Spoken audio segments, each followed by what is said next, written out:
So I'm gonna be doing some chuck roast, and I'm gonna be seasoning it up with a new rub that I came up with. I don't even know what to call it yet. We'll maybe talk about that.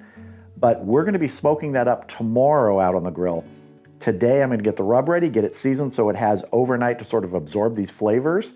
So let's get started. I have a little deli container here. This is an easy way to add ingredients and mix a rub up. You just put the lid on and shake it. You can do it in a bowl with a lid, a glass jar with a lid, anything like that. And then I'll transfer it to a shaker when it's time to season the meat. Now there's only 5 ingredients to this rub, and we're gonna start with a cup of kosher salt. And I'm not using all of this on just these 2 small chuck roasts. This I can keep in the shaker and use as I need. Next up, half a cup of coarsely ground black pepper. Next up, a 1/4 cup of granulated garlic. And now these last 2 ingredients are what kind of made me think of a name for this, even though I'm not sure. And if anyone has a suggestion what to call this, just drop it in the comments below. We're gonna have 2 ingredients. One's a little smoky, one's sweet. So I was thinking maybe a sweet and smoky rub or smoky sweet rub. I'm not sure. So for our smoky first, we've got a 1/4 cup of smoked paprika. Now for our sweet ingredient, we have half a cup of turbinado sugar. Turbinado sugar is a little bit more of a raw sugar. It also has a little bit of a higher burning point, I guess you would call it, than say granulated sugar. Although this rub is one that I would use low and slow. I wouldn't use this rub generally for direct searing because you do have sugars in there. They can burn.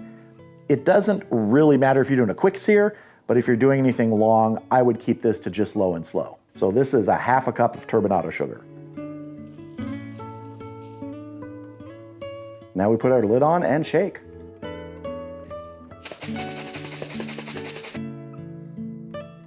That's looking good. When I've made this in small batches and sort of tested it, I've really liked it, but this will be my first time using it on chuck roast, so we'll see how it goes. Let's get this into a shaker. See how much we can fit in here.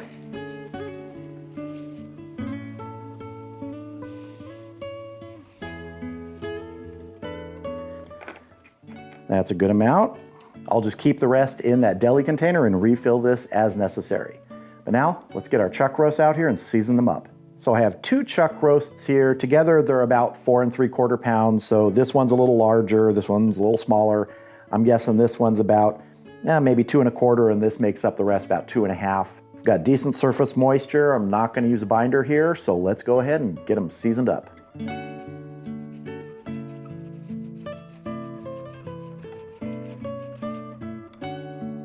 Let's get our sides. And I didn't do any trimming here, didn't want to. Just want to go straight out of the package with these. And these are USDA choice. Get this one sides. Now I'll let you in on a little secret. I don't know what I'm going to do with these yet. I mean, I know I'm going to smoke them up, but I don't know what I'm going to use them for. We might just go straight chuck roast slices and taste them. Might do some pulled barbecue beef sandwiches. Don't know. I'll decide tomorrow. Let me just gather up some of this rub that didn't get on there. Sprinkle that on top. Lift these up. Get a rack down in here. That'll keep them up off the bottom as they sit in the refrigerator. All right, so these are gonna go in the refrigerator now overnight, and tomorrow, I'll see you out at the grill.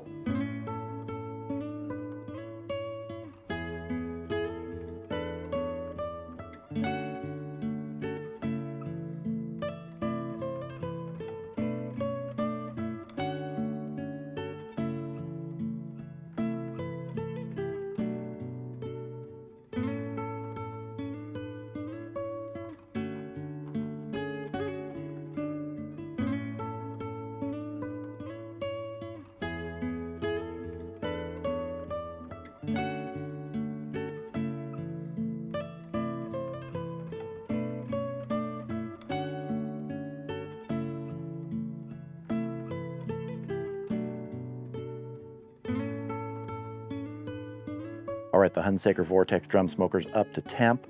I'm shooting for 250 degrees today. And I'm using some red oak, which is not something I use a lot on chuck roast, but it goes great with tri-tip, so I'm trying a little red oak today. So let's go ahead and get our chuck roasts on.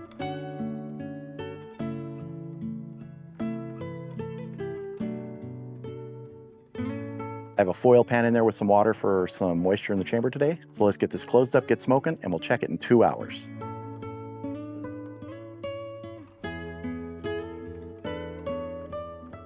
All right, we are at the 2-hour mark, so we're gonna check this in just a minute. Temperature's been holding really steady right in that 250, 260 range. Before I open the Hunsaker, I want to address a question I get fairly frequently, which is people say, "You're opening up your cookers too much, you leave them open too long." Well, that's true, they're right, but I'm making videos. It's gotta be open for people to see. And one of the really nice things though about the Hunsaker is it recovers really quickly when you close the lid.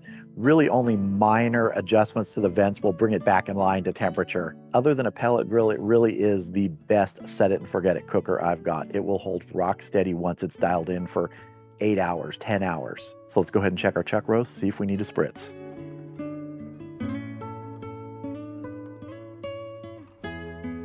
Those are looking good, nice color developing, but there's a good amount of surface moisture. We do have a water pan in there, and this is a very closed up cooker when that lid is down. But let's get a little reference temperature here. See if we can see this here. Looks like we're at about 145. That's moving about normal at this temperature for chuck roasts. So we'll get this closed up. We'll come back in another hour, check and see how that color's looking, how the texture, and we'll check the temperature again, see if it's time to wrap. All right, we've been going 3 hours. The temp's been holding really steady. Let's check these chuck roasts, see how we're doing, see how the color and texture is, and maybe take a temperature.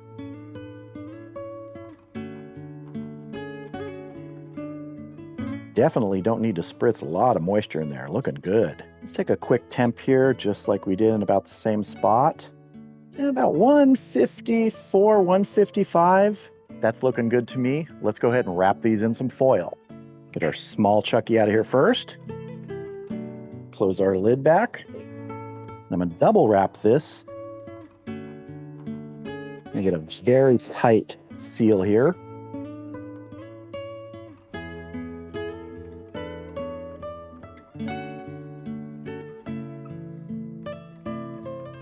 Put our chucks back on. Get closed up. Now, why am I using foil instead of butcher paper? Well, for chuck roasts, I find that they can have a little bit more of a tendency to dry out. Often I'll put them in a foil pan covered with foil with a little bit of liquid. Other times I'll do like this and double wrap them in foil to really help retain that moisture as they finish cooking. Now we're gonna let these go for 2 hours and then I will check for tenderness. Temperature is probably gonna be, 200 to 205, similar to a brisket. But it's really about that tenderness. Now, once we reach that state of tenderness, I'm gonna take these chuck roasts, leave them wrapped, put them in a foil pan, cover that with foil, and I'm gonna put it in a 180-degree oven inside for 3 hours to just rest. So, in about 2 hours, we'll check these, see if we're tender, if we need to go more. All right, we've been going an additional 2 hours, wrapped in foil, so we're at a total of 5 hours now. Let's check for tenderness. And I'm really just gonna probe the large one here to see. Get through the foil. Well, that feels pretty good. Here's our temperature. If we can see that. That's showing 205. So that's good. I'm gonna get this off here, gonna get it in the foil pan, like I said, cover it with foil, and it's going into a 180-degree oven for 3 hours just to slowly lower the temp to that 180. So I'll see you inside in about 3 hours. So here are our chuck roasts. The color turned out beautiful. I just took them out of that pan, out of the oven after 3 hours at 180 degrees, sort of that slow rest to come back down to about 180 degrees. And I think I said at the beginning, I wasn't sure what I was gonna do. Well, I'm gonna pull this and we're gonna make some pulled beef sliders. So let's go ahead and pull this beef. Oh yeah, that's what we want there. Oh, that is nice and juicy too. Very nice. I think I said during the video earlier that chuck roast can be a little dry at times. It's a little temperamental, and I do find that wrapping it in foil helps. You're just holding all that moisture in. If you wrap in paper, some of the moisture escapes, and sometimes that's what you want. But in this instance, I really want that moisture in the meat, and it looks like we got it. This is really looking like pulled pork in terms of the moisture level. Let's take a little taste. That is really good, and I did decide what I'm gonna call that rub of mine. I don't think I had decided when I made that earlier in the video. It's gonna be Smoky Sweet Rub. That's what I'm calling it, because it's definitely smoky from the smoked paprika, got the sweetness from that turbinado sugar.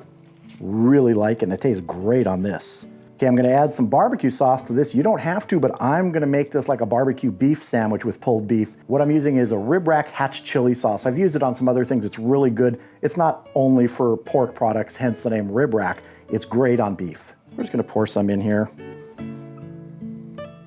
Not a whole lot.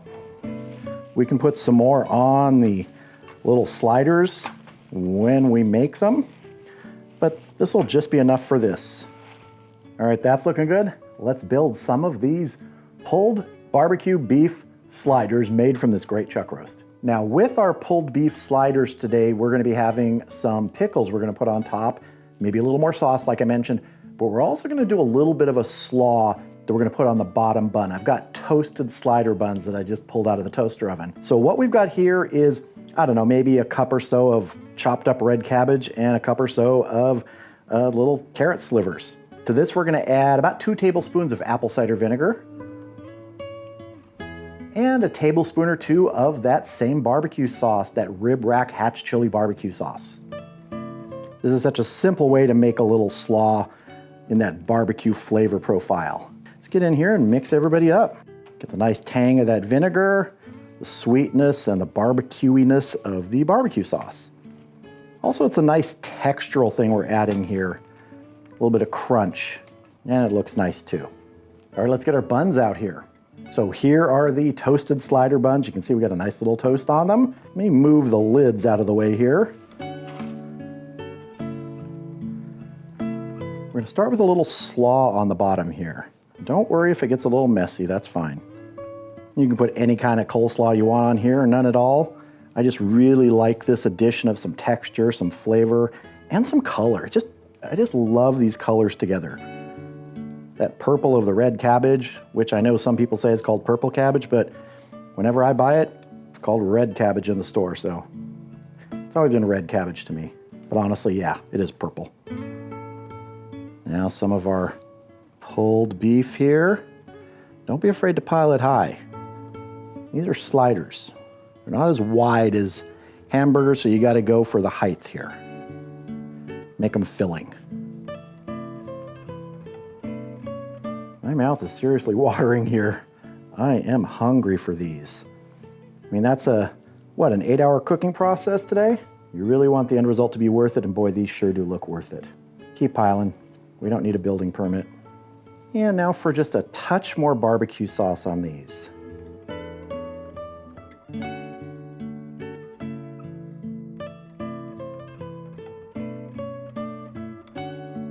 Now I'm gonna top these each with a really nice fresh dill pickle. Some more of that crunch and flavor. And then we crown these. And there we go, our barbecue pulled beef sliders with that smoky sweet rub that we made up at the beginning. Some of that slaw, some barbecue sauce, some pickles, toasted buns. Let's dive into these and have a taste.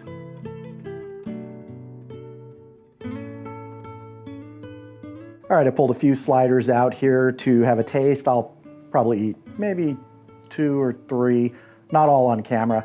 I'm going in for a taste right now though. I think I'll take this middle guy. Here we go. One thing that's really nice right now is the actual smoky flavor from being out on the smoker. It's coming through right now. The other thing that's really nice is something we added here, all those textural elements, the crunch of the slaw, the crunch of the pickle we put on top. That works together to really make this a nice experience, a nice bite. Super happy with that chuck roast and how they turned out. A lot of moisture, a lot of juice. It held in there. I really think it does help to use foil at times. I've done it with butcher paper and had good results too, but it just feels like using the foil at that last stage if you're gonna wrap it. Just seems to help and work better for me. And I couldn't ask for better results.